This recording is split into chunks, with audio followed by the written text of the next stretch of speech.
Welcome to your week-by-week pregnancy video series, brought to you by Ultrasound Dimensions, Medical and Maternity Ultrasound Centre.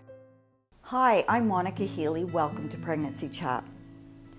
Today, we want to talk about the exciting developments that are happening with you and your baby during the 19th week of pregnancy. This week, a waterproof protective substance called Vernix caseosa, or just Vernix for short, is developing. Vernix is this thick, white, fatty substance that is secreted by the sebaceous glands in baby's skin. This substance coats your baby so that she doesn't get chapped or scratched by her own finger and toenails. Fine hairs are growing underneath this greasy substance. This growth of hair is known as lanugo. Another important development this week is your baby's hearing. Her hearing has developed so much that baby can hear your voice transmitted through your body and might even be able to hear other voices during conversations you're having with your friends or your partner. Baby is likely hearing lots of other things as well, such as the gurgling intestinal sounds in your tummy. Inside baby's lower bowel, debris is accumulating. This debris is called meconium. This paste-like substance will form part of your baby's first bowel movement. Although baby pees in the womb, baby does not have any bowel movements until after she is born.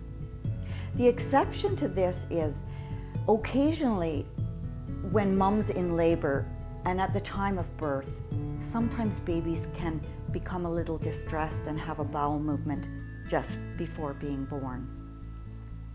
Baby's intestines are starting to produce gastric juices, an acidic digestive fluid that helps her digest amniotic fluid that is absorbed into the circulatory system.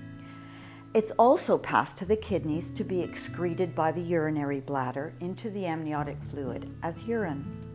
Eventually, most of the amniotic fluid that surrounds your baby is made up of urine. Baby's sensory capabilities are now developed and have designated specialized areas within the brain for smell, taste, hearing, vision, and touch.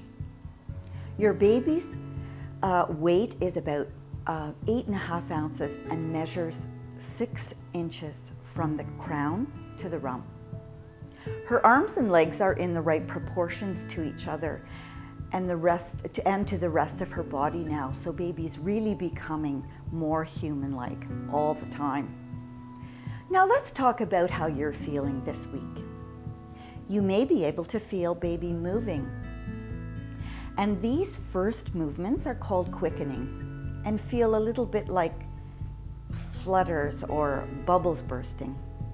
Don't worry if you're not feeling the baby move as yet, because it can take as long as 22 weeks for you to feel your baby move, especially if you have an anterior placenta. And that means that the placenta lies between you and your baby. On this ultrasound, you can see the placenta. It's a large, thick, whitish structure lying over the baby. You can also see the baby kicking and waving her arms. This particular mom is 19 weeks pregnant and she can't feel any of these movements. We can use a Doppler to hear your baby's heartbeat, much like the instrument your doctor uses on your antenatal visits to hear your baby's heartbeat in the office.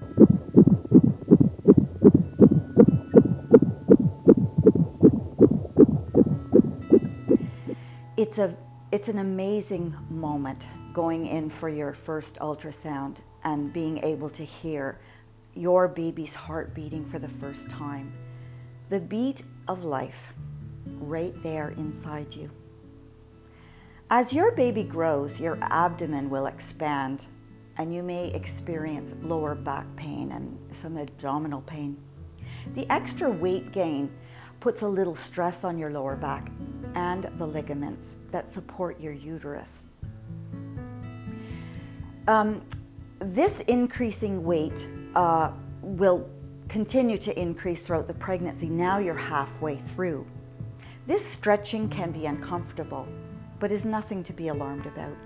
Do call your doctor though if the pain continues, becomes more severe, or remains painful when you're resting. This is my tip for this week, and it's for you to try and engage in non-stress exercises such as walking, yoga, or Pilates. Look around for classes that are designed especially for pregnant moms that combine breathing, relaxation, strengthening, and balancing exercises. Exercise will help you with circulation, strengthen your heart, and help the lungs work more efficiently. I also really want to stress that the pelvic floor exercise called Kegel exercises, they were named after Dr. Arnold Kegel, is very important and consists of contracting and relaxing the muscles of the pelvic floor. These muscles of the pelvic floor support your womb, your bladder, your lower bowel. The aim of these Kegel exercises is to improve muscle tone by strengthening the pubococcygeus muscles of the pelvic floor. Basically, this is meant to prepare the pelvic floor for the physiological stresses of the later stages of pregnancy and of a vaginal childbirth. Trust me, after having 6 children myself, I know these things will serve you well during labor and delivery and afterwards. Well, there's week 19. If you have any questions or comments, please let us know or join in the forums. I can't wait to tell you what's happening in week 20. Until then, enjoy this pregnancy journey of yours. These are precious moments that our lives are made of. I'm Monica Healy, and thanks for watching. Thank you for watching. If you're looking for a medical or maternity ultrasound scan, we can help. Since 2007, Ultrasound Dimensions has been trusted by over 31,000 patients and doctors. Our Enterprise Ireland award-winning team offers you convenient appointments, immediate results, and always takes the time to give you peace of mind. To schedule your appointment, contact us today.